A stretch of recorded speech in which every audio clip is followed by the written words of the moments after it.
Good morning বন্ধুরা। এই যে আমরা রেডি হয়েছি,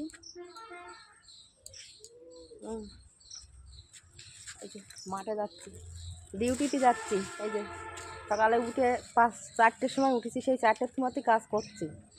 কাজ করে গুছাই নিয়ে এই যে আজকে গাড়িতে মাঠে যাচ্ছি।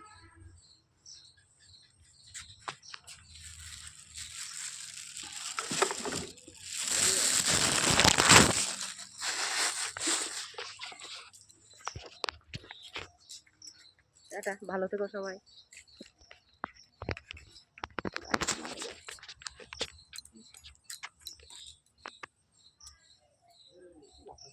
চটা কি আমি নিয়ে বসবো নাকি?